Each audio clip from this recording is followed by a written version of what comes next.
आज के इस प्रेस वार्ता में बड़वानी के अंदर कृषि कैबिनेट भगोरिया को राष्ट्रीय पर्व बना करके उसके आनंद के साथ भगोरिया हाट के इस आयोजन में भी हमारे सभी माननीय मंत्रीगण, साथ ही साथ भीलट देव के देवस्थान पर कई निर्माण कार्यों का लोकार्पण और खास बात किसान कल्याण वर्ष में कृषि कैबिनेट बड़वानी अंचल में पहली बार जो करने का निर्णय किया गया, उस परिप्रेक्ष्य में मैं राज्य की जनता को, क्षेत्र के नागरिकों को, स्थानीय बासिंदों को सबको बधाई देना चाहूँगा। और हमारे इस अंचल के अंदर जिस प्रकार से खेती, बागवानी, फलोद्यान सहित सभी प्रकार के हार्टिकल्चर के क्षेत्र में जो उन्नति हुई है, सच में यशस्वी प्रधानमंत्री श्रीमान नरेंद्र मोदी जी के उस संकल्प के बलबूते पर जब उनने सरदार सरोवर को भी जल की राशि के लिए नर्मदा के डैम के बनने के साथ हमारे पूरे नर्मदा अंचल के अंदर सभी प्रकार की जल परियोजना पूरी हुई और ये निमाड़ का सूखा बेल्ट जहां पलायन होता था, कठिनाइयां थी, आज पूरा हरा भरा और सबसे अच्छी खेती के लिए अब ये जाना जाने लगा है।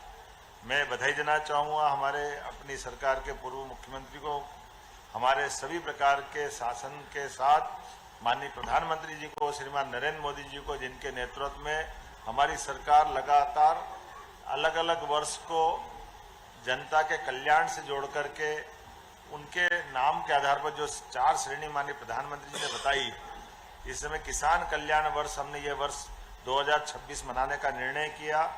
इसी परिप्रेक्ष्य में अलग अलग अंचल में कृषि कैबिनेट और किसानों से जुड़ करके खेतों के साथ टेंट तंबू में भी किसान की नीतियों को बनाने का निर्णय फलीभूत हो, क्षेत्रीय प्राथमिकता को जगह मिले, ऐसे कई योजनाओं के बलबूते पर आज कई प्रकार के रंगारंग कार्यक्रमों के साथ इस आयोजन के साथ कृषि कैबिनेट भी जुड़ी है। मैं अभी आपके साथ किसान कैबिनेट के नाम से ये कृषि कैबिनेट जो की गई है उसकी जानकारी शेयर करना चाहूँगा। उल्लेखनीय है कि हमने नांगलवाड़ी में बड़वानी के अंदर ये कृषि कैबिनेट जो आयोजित की है, जिसमें किसानों के कल्याण के लिए संबद्ध 6 महत्वपूर्ण विभागों की 16 योजनाओं में अलग अलग निर्णय लिए हैं। इनका समग्र रूप से 27,746 करोड़ का भार सरकार वहन करने वाली है। ये किसानों के कल्याण के लिए हम ये राशि खर्च करेंगे। कृषि का 1, जिसमें अलग अलग विषय हैं, उद्यानिकी के 3, पशुपालन के 4, मछुआ कल्याण के 2, सहकारिता के 4, नर्मदा घाटी विकास के 2 प्रस्ताव इसमें शामिल है। नर्मदा घाटी विकास विभाग अंतर्गत बरला उद्वन माइक्रो सिंचाई परियोजना स्वीकृत की गई, जिसमें इस तहसील के 33 गांवों की 15,500 हेक्टेयर में सिंचाई होगी, जिसकी लागत लगभग 861 करोड़ रुपए के आसपास की है। इसी तरह 5 सेमल की सिंचाई परियोजना, जिसमें 5 सेमल तहसील के 53 गांवों के 22,500 हेक्टेयर की सिंचाई इस क्षेत्र में होगी, जिसकी लागत लगभग 1208 करोड़ की आने वाली है। ये कैबिनेट के मैंने संक्षेप में प्रस्ताव बताए हैं। अलग अलग विभागवार अगर 27,746 करोड़ को मैं बताना चाहूँगा। उल्लेखनीय है कि कृषि किसान कल्याण विभाग में 3,502.48 करोड़ की राशि खर्च होगी। उद्यानिकी एवं खाद्य प्रसंस्करण की 3 योजनाएं, जिसमें 4,263 करोड़ रुपए से लगाकर 0.94 अर्थात लगभग 4,264 करोड़ के आसपास की राशि खर्च होगी। पशुपालन एवं डेयरी विकास की 4 योजनाओं में 9,508 करोड़ के आसपास की राशि इसमें खर्च होगी। मछुआ कल्याण मत्स्य, इसके 2 योजनाएं हैं, जिनके लिए 218.50 करोड़ की राशि इसमें खर्च होगी। सहकारिता विभाग की 4 अलग अलग योजनाएं हैं, जिनके माध्यम से 8,186 करोड़ की राशि का व्यय हमारे वित्त विभाग पे आएगा। नर्मदा घाटी विकास विभाग के माध्यम से 2,067.97 अर्थात 2,068 के आसपास ये पूरी राशि, जिसका कुल योग 746 करोड़ का होगा। सभी प्रकार के जल परियोजना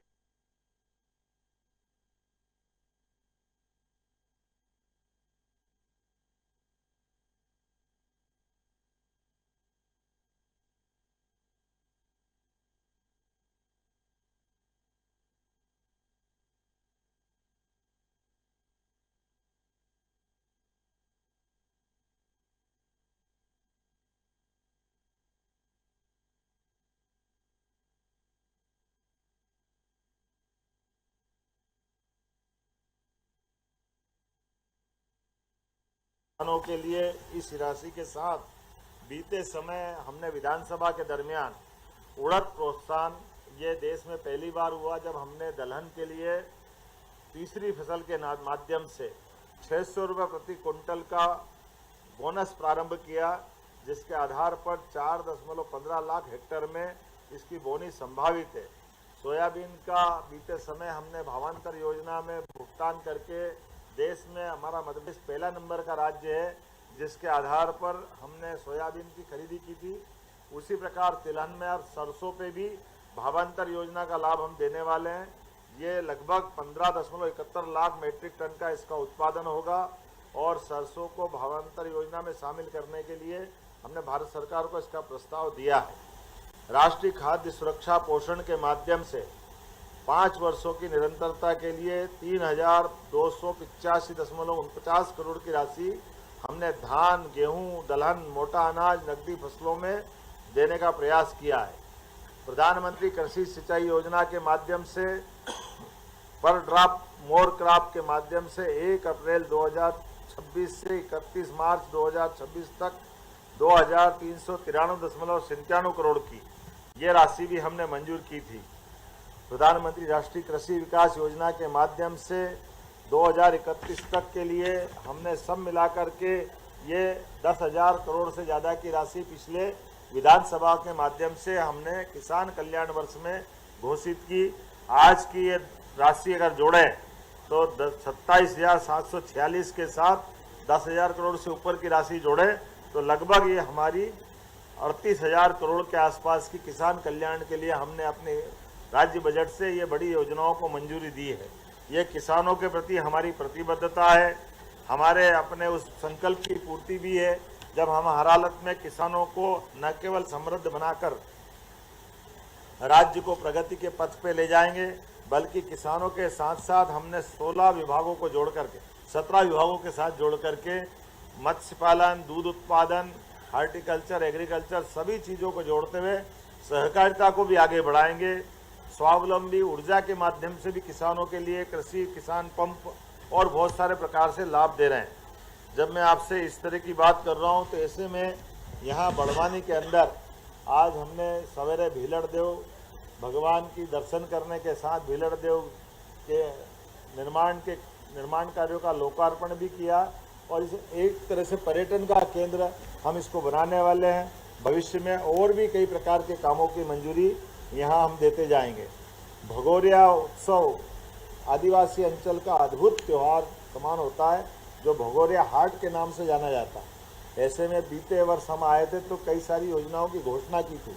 मुझे इस बात की प्रसन्नता कि आज हमने भगोरिया पर्व में की गई घोषणा पान सेमल और वारना दोनों को इसी कैबिनेट में पूरा करके सच्चा वादा पक्का काम, ये हमारी सरकार की पहचान, इस संकल्प की पूर्ति की है।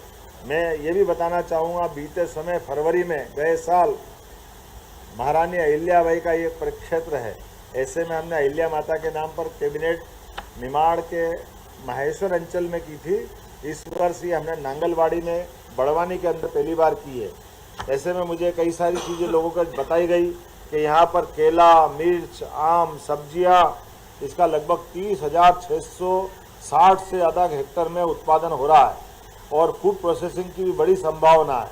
औद्यानिक फसलों के उत्पादन में भी वृद्धि होगी तो प्रोसेसिंग मार्केटिंग को बढ़ावा देने के लिए क्लस्टर विकास में अधोसंरचना विकास, cold storage, grading, packing, sorting, औद्यानिक फसलों की भंडारण क्षमता बढ़ाने के साथ साथ मूल रूप से नई आधुनिक सब्जी मंडी की आवश्यकता है। तो मैं आपके माध्यम से घोषणा करना चाहूँगा कि बड़वानी के अंदर सभी प्रकार के किसानों की फसलों के लिए नए प्रकार के आधुनिक सब्जी मंडी बनाई जाएगी, ताकि किसानों को उनकी उपज का उचित दाम मिले और प्रोसेसिंग के माध्यम से राज्य में समृद्धि आए। इसी प्रकार से हमारे बड़वानी के पाटी सूक्ष्म उद्यम सिंचाई परियोजना के माध्यम से कई प्रकार की संभावना है, जिसके लिए हमने 2026-27 में माइक्रो इरिगेशन के सिस्टम के आधार पर लगभग 5,940 हेक्टेयर में इस सिंचाई का हमने निर्णय लिया और उसके आधार पर 7,986 किसानों को इसका लाभ मिलेगा, जिसके आधार पर वो कृषि कल्याण वर्ष में अपने फसल का उत्पादन बढ़ा करके आत्मनिर्भर होने की दिशा में बढ़ेंगे। एक और सुझाव आया है, कृषि कल्याण वर्ष में बड़वानी में खेतिया कृषि उपज मंडी को आदर्श उपज मंडी बनाया जाए, ताकि खेतिया मंडी के कपास और मक्के की जो प्रमुख खेती है इसमें भी इसका लाभ मिले। इसमें लगभग 10 करोड़ की लागत आएगी। इस खेतिया को भी हम कृषि उपज मंडी बनाने की घोषणा कर रहे हैं। इसी के साथ साथ बड़वानी जिले के 25 किसानों को प्राकृतिक खेती का मास्टर ट्रेनर बना रहे हैं। उल्लेखनीय कि मध्य प्रदेश देश के अंदर एकमात्र ऐसा राज्य है जो अपने प्राकृतिक खेती के लिए सब पूरे देश में जाना जाता है। ऐसे में हमारे यहाँ और प्राकृतिक खेती को बढ़ावा मिले, ऐसे में 25 किसानों को मास्टर ट्रेनर बना करके प्रदेश के बाहर प्रशिक्षण में भेजने का निर्णय भी हमारी सरकार के द्वारा लिया जा रहा है। ऐसे में इन मास्टर ट्रेनर के बलबूते पर निमाड़ और निमाड़ के बाद बाकी क्षेत्रों में भी यही क्रम जारी रहेगा। कृषि कल्याण वर्ष में ही हम बड़वानी क्षेत्र के बीज निगम प्रक्षेत्र बजट्टा खुर्द में 50 एकड़ को आदर्श प्रक्षेत्र बनाने वाले हैं, जिसके आधार पर फसलों के नवीन किस्म की उच्च गुणवत्ता के बीजों का उत्पादन कर ये किसानों के लिए बड़े मददगार होगा। मछुआ कल्याण मत्स्य विकास, उल्लेखनीय कि हमारे पास के नर्मदा सरोवर जलाशय में डूब प्रभावित मछुआ बड़ी संख्या में निवास रहते हैं। ऐसे में हमारी इनकी आजीविका को संवर्धन देने के लिए हमारी एकीकृत मत्स्य उत्पादन नीति 2026 के माध्यम से 5,000 केजों के माध्यम से हम अत्याधुनिक एक्वापोनिक्स और hydroponics, integrated fish farming, fish cum duck, poultry, agro, बागवानी आधारित इको टूरिज्म को बढ़ाते हुए सभी प्रकार के लोगों की आय बढ़े, ताकि हमारे जो विस्थापित भाई बहन हुए हैं उनको इस नए क्षेत्र के माध्यम से भी मदद मिले। कहने के लिए तो बहुत कुछ है, लेकिन होली का पर्व भी है और हमारे यहाँ राज्य के अंदर दूरस्थ अंचल से हमारे द्वारा ये अपने सारे मंत्रियों ने अपना समय निकाल करके होली के अवसर पर इस भगोरिया के आनंद के साथ कृषि कैबिनेट में भी हिस्सा लिया। मैं उनका भी आभार मानता हूँ। आप सबने बहुत बेहतर प्रबंधन किया, उसका भी आनंद है। और निमाड़ के इस अंचल से हमारा राज्य बहुत बड़ा है। इतने बड़े राज्य के अंदर इतनी बड़ी आबादी और भौगोलिक एरिया के अंदर ऐसे कई और अच्छे स्थान हैं, उसमें ये बहुत सुंदर स्थान बड़वानी। पहली बार हमारे कई लोग आए, मैंने सबसे निवेदन किया कि वो अपने क्षेत्र से, अपने परिवार वालों से, सबके साथ भी यहाँ आते रहे, ये मैंने निवेदन किया और सब लोगों ने इससे सहर्ष स्वीकृति दी। मेरी अपनी ओर से इस प्रेस ब्रीफिंग में करीब करीब सारी बातें आ गई। अब कोई आवश्यक प्रश्न हो तो आप में से, जनता के साथ किसानों से जुड़ा विषय, खासकर भगोरिया पर्व के साथ अब भगोरिया में भी जाने वाले हैं, इसलिए उसको ध्यान में रखते हुए क्वेश्चन रखें। जल्दी मत करो, इधर लाओ।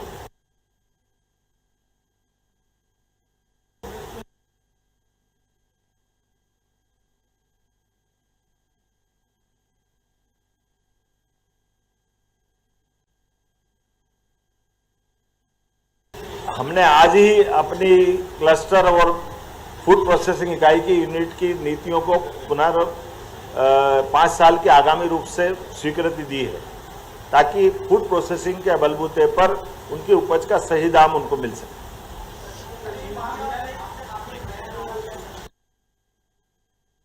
कृषि महाविद्यालय जोड़ दो, एग्रीकल्चर अलग से कॉलेज नहीं खोल रहे। हमारे जो कॉलेज है, सामान्य विश्वविद्यालय, जैसे आपके यहाँ टंटियामा में यूनिवर्सिटी है, वहीं एग्रीकल्चर खोल दिया। कई आने वाले समय में महाविद्यालय में एग्रीकल्चर सब्जेक्ट हम खोलने वाले हैं। तो एक तरह से इसकी हमारी भूमिका बन चुकी है कि हमारे यहाँ राज्य के अंदर कृषि के विद्यार्थियों को तैयार करने के लिए एग्रीकल्चर, हार्टिकल्चर, तो इसको इस तरह से ट्रेंड करें। बताओ।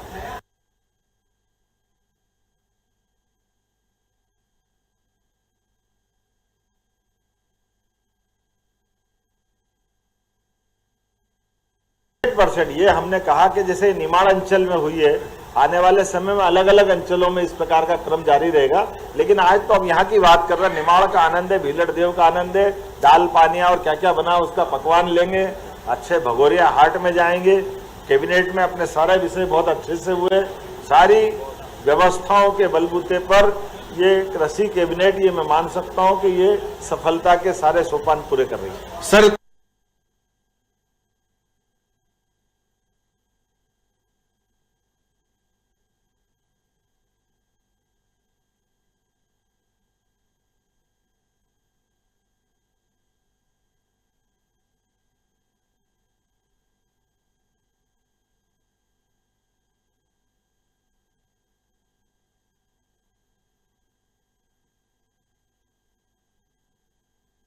ये हमारा जो आपने मेरे प्रश्न का उत्तर भी आप ही ने दे दिया।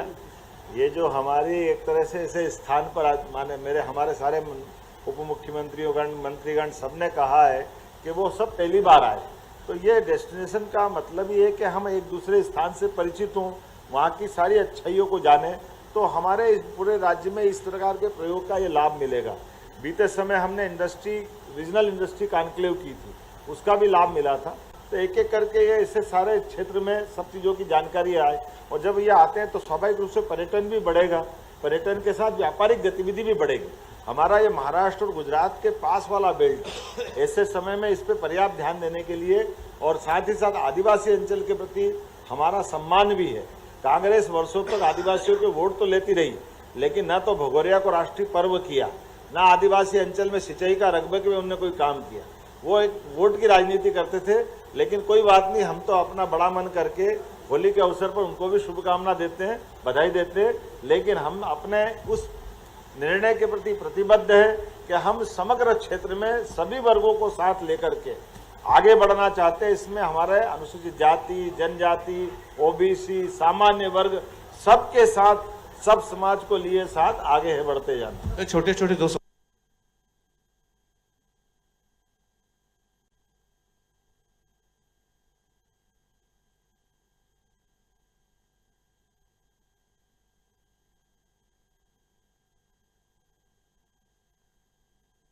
के लिए लगातार तो वो कब से शुरू कर रहे हैं? वो सब हो रहा ना, भीलड़ देव का ये काम होना, ये हमारे पूरे अंचल को ही नमस्कार है। इसके साथ साथ जहाँ जहाँ आवश्यकता पड़ती जा रही है, प्रत्येक क्षेत्र में हमने तो यहाँ तक कि हमारे पंडा पुजारा जो उधर के हैं अपने आदिवासी अंचल के, उनके साथ जुड़ करके उनको भी एक एक छोटे छोटे स्थान में भी जो वो चाह रहे हैं मदद करने को तैयार है। मेरी सारी बात आ गई, बहुत बहुत धन्यवाद।